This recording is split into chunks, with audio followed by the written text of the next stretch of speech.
दोस्तों, क्या आप जानते हो यूएसए में लोअर क्लास के लोग हर साल $400 यानी इंडियन करेंसी के हिसाब से 30,000 रुपये लॉटरी टिकट में खर्चा करते हैं। और साल के कोई भी टाइम वो लोगों के पास कोई भी सेविंग्स नहीं होती। इनफैक्ट उनमें से आधे लोगों के पास इमरजेंसी के लिए $400 भी बचे नहीं होते। अब आप मुझसे कहोगे कि वो लोग लॉटरी टिकट्स में खर्चा करने की जगह उन पैसों को सेव क्यों नहीं कर लेते, लेकिन उनके हिसाब से उनकी लाइफ और उनकी फाइनेंशियल कंडीशन सिर्फ और सिर्फ वो लॉटरी ही बदल सकती है, मतलब लक। और उनको लगता है कि वो हार्डवर्क करके कभी अमीर नहीं बन सकते। उनको ऐसा लगता है कि अमीर बनना मतलब लकी होना। तो बेसिकली वो लॉटरी टिकट्स उनको उम्मीद और सपने दिखाती है। अब दोस्तों, आप में से बहुत लोग कहोगे कि ये कितनी फालतू सोच है, क्योंकि हमें पता है लॉटरी जीतने के चांसेस कितने कम होते हैं। और अपनी लाइफ को पूरी तरह लॉटरी टिकट्स पे छोड़ देना मतलब करोड़ों में से एक आदमी को सक्सेस मिलेगी, तो क्या बाकी सारे लोग वैसे ही गरीबी में जिएंगे? लेकिन दोस्तों, इंटरेस्टिंग बात यह है कि अगर आप उन लोगों को समझाने जाओ तो वो उल्टा आपको बेवकूफ समझेंगे और शायद वो लोग आपको गलत बोल के रिटर्न में आपको बुरा फील करा देंगे, जबकि आप तो उनकी मदद करने के लिए बोल रहे थे। दोस्तों, इसीलिए ये बुक से हमें कुछ ऐसे इंपॉर्टेंट लेसन सीखने मिलते हैं। वो ये कि हम इंसान लॉजिकल नहीं है, हम साइकोलॉजिकल है। क्योंकि दोस्तों, सबको यही लगता है कि आज की तारीख में वो एकदम परफेक्ट फैसला ले रहे हैं अपनी लाइफ के लिए। लेकिन फिर भी जब कुछ साल गुजर जाते हैं और जब लोग पीछे पलट कर देखते हैं तो वो यही सोचते कि काश उन्होंने कुछ ऐसा कर लिया होता तो उनकी लाइफ कुछ और होती। और दोस्तों, जब बात फाइनेंशियल डिसीजंस की आती है तो चाहे वो अमेरिका के लोअर क्लास के इनकम वाले लोग हो या इंडिया के मिडिल क्लास या दुनिया में कोई भी अमीर इंसान, हम ज्यादातर फैसले इमोशंस यानी जज्बात के बेसिस पर लेते हैं, जैसे डर या लालच, और फिर उसको लॉजिक से जस्टिफाई करते हैं कि हमारा फैसला लॉजिकली बिल्कुल सही है। दोस्तों, इसकी एक वजह ये होती है कि हमें कुछ चीजें कुछ सालों बाद सीखने मिलती है जो हमें पहले सीख लेनी चाहिए थी।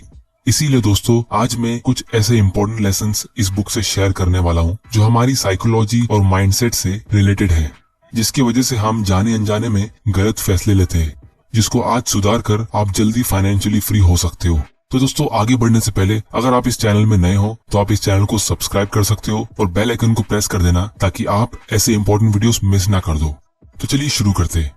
Lesson number 1, true wealth is what you don't see. दोस्तों, एक तरफ होती है लग्जरी कार्स, बढ़िया सा घर, इंस्टा पे वेकेशन की फोटोज। दोस्तों, ये सब चीजें हमें क्लियरली दिख रही है। और दूसरी तरफ उस घर का या कार का लोन का EMI, उस आदमी के ऑफिस का स्ट्रेस और उसकी स्ट्रेस की वजह से उसके घर के रोज के फाइट्स, ये सब चीजें हमें नहीं दिखती। तो जो हमें दिखता है वो अक्सर पूरा पिक्चर नहीं होता है, लेकिन जाने अनजाने में ये चीजें हमें गलत तरीके से सोचने पर मजबूर करती है।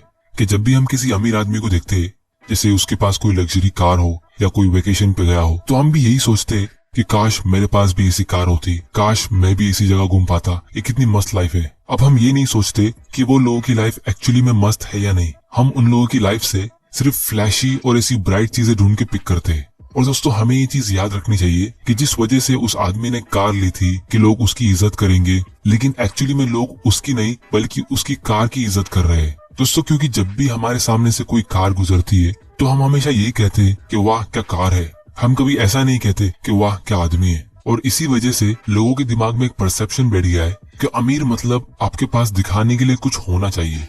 लेकिन रियलिटी में एक्चुअल वेल्थ वो होती है जिससे हम आजादी की जिंदगी जी सकते हैं। क्योंकि सबसे बड़ी और सबसे इम्पोर्टेंट चीज जिसे हम पैसे से खरीद सकते हैं तो वो है हमारा खुद का टाइम। अगर आपके पास दुनिया की सारी दौलत है लेकिन उसको एंजॉय करने का टाइम नहीं, क्योंकि आप पूरा टाइम ऑफिस में बिजी रहते हो और उस काम को आप पसंद भी नहीं करते, तो आपके इतने अमीर होने का फायदा क्या? दोस्तों, इसीलिए इस बुक के ऑथर हमें ये कहते हैं कि दूसरों को दिखाने के लिए खर्चा करना मतलब गरीब होने का सबसे सिंपल और आसान तरीका है और अमीर रहने का सबसे मुश्किल। तो अगर आप किसी आदमी के पास कोई अच्छी कार देखते हो, जैसे मान लो वो 50 लाख रुपए की है, तो आप उससे ये नहीं पता लगा सकते कि वो आदमी एक्चुअली में वेल्दी है या नहीं। लेकिन उससे हमें ये चीज जरूर पता चलती है कि उसके धन में से 50 लाख रुपए कम हो गए हैं।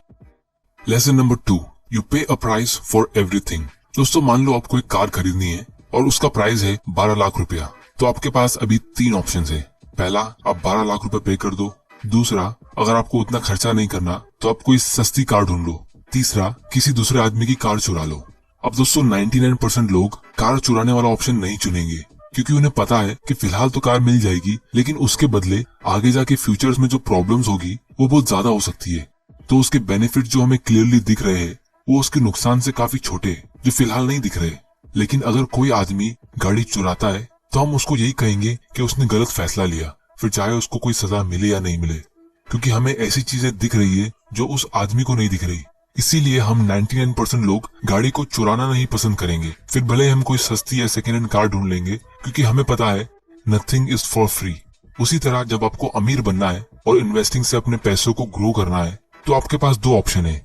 या तो आप अपने पैसों को ऐसी जगह इन्वेस्ट करो जहां आपको सबसे ज्यादा लॉन्ग टर्म फायदा होगा, यानी अच्छा रिटर्न्स मिलेगा, जैसे ऑथर कहते हैं इंडेक्स फंड में या डायरेक्ट स्टॉक्स में। लेकिन उसके लिए आपको उसको सीखना पड़ेगा। उसका प्राइस वही है, और ये प्राइस आप डॉलर्स या रुपीस में नहीं पे करोगे, बल्कि डाउट, अनसर्टेनिटी, थोड़ा टाइम देके उसके बारे में सीख कर पे करोगे। लेकिन उसके बदले में आपका फ्यूचर ब्राइट होगा। और दूसरा ऑप्शन ये है कि आप अपने पैसों को कोई सेफ जगह पर रख दो, जहां आपको ज्यादा रिटर्न्स नहीं मिलेगा, लेकिन आपके पैसे सेफ रहेंगे, जैसे बैंक एफडी में या गोल्ड में। तो उससे आपको सेफ्टी तो मिल जाएगी, लेकिन उसके बदले में आपको उतना प्रॉफिट नहीं मिलेगा, और वही उसका प्राइस होगा। तो इसी तरह ये ऑप्शन में आप खराब रिटर्न्स लेकर इसका प्राइस पे करते हो। अब दोस्तों, यहाँ पे सच बात ये है कि मैक्सिमम लोग ये दूसरा ऑप्शन चुनते हैं, जिसको मॉर्गन हाउसेल इस बुक के ऑथर कार चुराने वाले ऑप्शन जैसा कहते हैं। और उसका सिंपल रीजन ये है कि बहुत से लोग अपने घर के लिए, अपने घर के डेकोरेशन के लिए, वेकेशन पे जाने के लिए, खाना खाने के लिए बहुत सारा खर्चा करते हैं, लेकिन अपने आप पर इन्वेस्ट करने के लिए इतना खर्चा नहीं करते, क्योंकि अपने आप पर इन्वेस्ट करने का प्राइस उन्हें क्लियरली दिख नहीं रहा। और उन लोगों के लिए वो दिखाने वाली चीज ज्यादा इंपॉर्टेंट है, जैसे घर, गाड़ी या फिर फिक्स्ड डिपॉजिट का फिक्स्ड इंटरेस्ट। और आपके रोज के बोरिंग इन्वेस्टमेंट्स जैसे स्टॉक मार्केट या इंडेक्स फंड से आपको अपना फ्यूचर इतना क्लियरली दिख नहीं रहा, इसीलिए लोग ये ऑप्शन चुनते नहीं है। उसी तरह जिस तरह कार चुराने वाले को उस कार की चुराने की असली कीमत नहीं दिख रही। और दोस्तों, ऑथर यहाँ पे हमें एक इम्पोर्टेंट बात कह रहे कि growth is driven by compounding which always takes time, but destruction is driven by single points of failure which can happen in seconds. यानी आपके पैसे धीरे धीरे करके ग्रो होते हैं कंपाउंडिंग के थ्रू, लेकिन बर्बादी रातों रात हो सकती है। Lesson number 3, getting wealthy versus staying wealthy. दोस्तों, अमीर बनने के बहुत सारे तरीके होते हैं, लेकिन गरीब होने का एक ही तरीका है, पैसों को बराबर हैंडल नहीं करना और उसको ज्यादा से ज्यादा खर्चा करना। और इसीलिए ऑथर हमें कहते हैं कि अमीर बनने से ज्यादा मुश्किल अमीर रहना है, क्योंकि जब आदमी के पास पैसा नहीं होता है तो उसे कंट्रोल करने की कोई जरूरत नहीं है, क्योंकि उसके पास पैसा ही नहीं है। लेकिन जब आदमी के पास बहुत सारा पैसा होता है तो उसे सेल्फ कंट्रोल सीखना ही पड़ता है। इसीलिए आपको अमीर बनना और अमीर रहने के लिए अलग अलग माइंडसेट चाहिए। लेकिन अगर आप शुरुआत से ही थोड़ी बहुत सेविंग्स करके इन्वेस्ट करते हो और उसके थ्रू अमीर बनते हो, तो चांसेस है कि आपको वही माइंडसेट अमीर रखेगा। और इसीलिए आज दुनिया के 90% से भी ज्यादा अमीर लोग सेल्फ मेड है, और दुनिया के 70% से भी ज्यादा लॉटरी विनर्स 10 साल के अंदर वापस से गरीब बन जाते हैं। तो इसीलिए आपको हमेशा एक सर्वाइवल माइंडसेट रखना चाहिए, जिसके लिए आपको 3 चीजों की जरूरत होती है। सबसे पहला, aim to be financially unbreakable, मतलब आप अपने आप को मेंटली और फाइनेंशियली इतना स्ट्रांग बना दो कि मार्केट साइकिल से आपको कुछ फर्क ही ना पड़े। जब आप रियल एस्टेट या गोल्ड में इन्वेस्ट करते हो तो आपको पता है कि इसमें भी मार्केट साइकिल्स होते हैं और इसका भी प्राइस फ्लक्चुएट होता है, और जब प्राइस गिरता है तो हम उसे बेचते नहीं है, हम और ज्यादा खरीदते हैं। उसी तरह हमें यही लॉजिक यूज करना चाहिए स्टॉक मार्केट और म्यूचुअल फंड में, कि आपको मार्केट साइकिल से डरना नहीं है, आपको उसे अपने बेनिफिट के लिए यूज करना है। दूसरा, a good plan leaves room for error, यानी आप जब भी कोई प्लानिंग करते हो तो उसमें इस बात पे भी गौर करो कि अगर वो इन्वेस्टमेंट प्लान के मुताबिक नहीं होता है तो आप क्या करोगे, यानी आपका प्लान बी क्या होगा। और इन्वेस्टिंग की दुनिया में हम इसीलिए एक पोर्टफोलियो क्रिएट करते 10-15 कंपनीज का और इमरजेंसी फंड साइड में रखते। तीसरा, be optimistic about the future but paranoid about your obstacles to success, यानी आपको फ्यूचर को लेके हमेशा ऑप्टिमिस्टिक और पॉजिटिव रहना चाहिए, अच्छी सोच रखनी चाहिए, लेकिन हमेशा अपनी करंट सक्सेस को लेकर अलर्ट और सावधान रहना चाहिए कि उसमें कोई खतरा तो नहीं है। जैसे ऑथर ने हमें यहाँ पे 2 इंटरेस्टिंग एग्जाम्पल दिए। सबसे पहला, रोनाल्ड रीड का।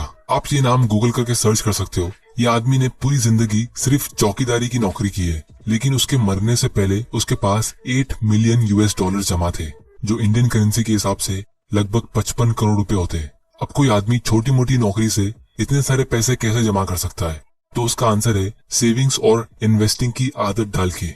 और दूसरी तरफ दूसरा एग्जांपल है रिचर्ड फस्कॉन का, जो दुनिया के सबसे टॉप कॉलेज हार्वर्ड यूनिवर्सिटी से पढ़ाई करता है, दुनिया के सबसे टॉप कंपनीज मैरिल लिंच में काम करता है और एक अच्छी पोस्ट पे एग्जीक्यूटिव बनता है। लेकिन उसने कर्जे की और खर्चा करने की इतनी आदत डाली जिसकी वजह से 2008 में उसे बैंकरप्सी डिक्लेयर करनी पड़ी।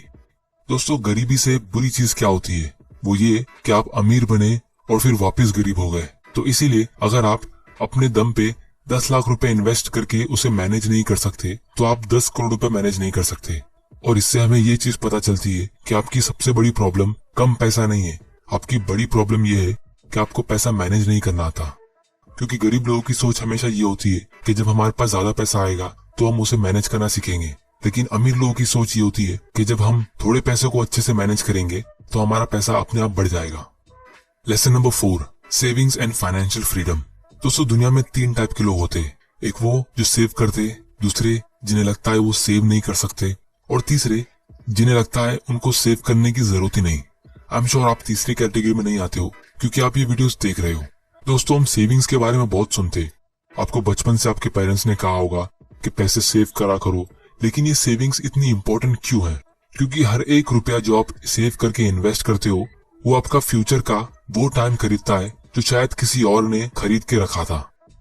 तो इसीलिए ऑथर के हिसाब से अगर आपकी सैलरी कम भी हो तो भी आप अमीर बन सकते हो, लेकिन अगर आप सेविंग्स करते ही नहीं हो तो आप कभी अमीर बनोगे ही नहीं। लेसन नंबर 5 और सबसे इम्पोर्टेंट, मॉर्गन हाउसेल के life tips.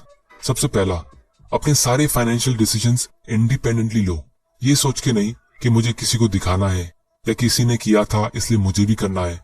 Advice number 2, live below your means. क्योंकि सबसे बुरी चीज अगर आप कोई कर सकते हो तो वो ये है कि आप अपने फ्यूचर की कमाई को आज ही खर्चा कर दो। Advice number 3, derive pleasure from free और लो कॉस्ट एक्टिविटीज जैसे एक्सरसाइज, रीडिंग, पॉडकास्ट, लर्निंग। क्योंकि जिंदगी के असली मजे फ्री और छोटी मोटी चीजों में जो रोज होती है, और इससे आप हेल्दी भी रहोगे, वेल्दी भी रहोगे और वाइज भी रहोगे। Advice number 4, maintain 20% of cash as emergency. वो इसलिए क्योंकि जब भी स्टॉक मार्केट में क्रैश होता है तो आपको अपने इन्वेस्टमेंट को कम पैसे में बेचने की जरूरत नहीं पड़ेगी, आप अपना इमरजेंसी फंड यूज कर सकते हो। Advice number 5, the first rule of compounding is to never interrupt it unnecessarily. आपकी actual wealth long term investing से ही ग्रो होगी, कंपाउंडिंग के थ्रू, लेकिन उसकी कंडीशन ये है कि आप उसे बिना रोक टोक के कंपाउंड होने दो। Advice number 6, every investor should pick a strategy that has the highest odds of successfully meeting their goals. और ऑथर के हिसाब से इंडेक्स फंड लोगों के लिए सबसे बेस्ट चॉइस है। Advice number 7, 3 key elements of Housel's approach, a high savings rate, patience and long term optimism. क्योंकि दोस्तों, बहुत सारे लोग सपने देखते हैं कि उनको करोड़पति लोगों वाली लाइफ जीनी है, दुनिया में बेहतरीन जगह घूमना है, लेकिन एक्चुअली में उनके बोलने का मतलब ये होता है कि उन्हें करोड़ रुपया खर्चा करना है, जो उनकी कही हुई बात से बिल्कुल ऑपोजिट है। क्योंकि अगर आप अपना करोड़ रुपया खर्चा कर दोगे तो करोड़पति कैसे कहलाओगे? तो दोस्तों, आज की वीडियो में इतना ही। अगर आपको ये वीडियो से कुछ सीखने मिला तो इस चैनल इन्वेस्ट माइंडसेट को सब्सक्राइब कर लेना और बेल आइकन को प्रेस कर देना ताकि आप ऐसे इंपॉर्टेंट वीडियोस मिस ना कर दो। और दोस्तों, कमेंट के जरिए आप मुझे बता सकते हो कि मैं नेक्स्ट वीडियो कौन सी टॉपिक पे बनाऊं। अगर आपको ये वीडियो पसंद आया तो इसे लाइक करिए, नहीं पसंद आया तो डिसलाइक करिए। आपका वैल्यूएबल टाइम देने के लिए thank you and good bye.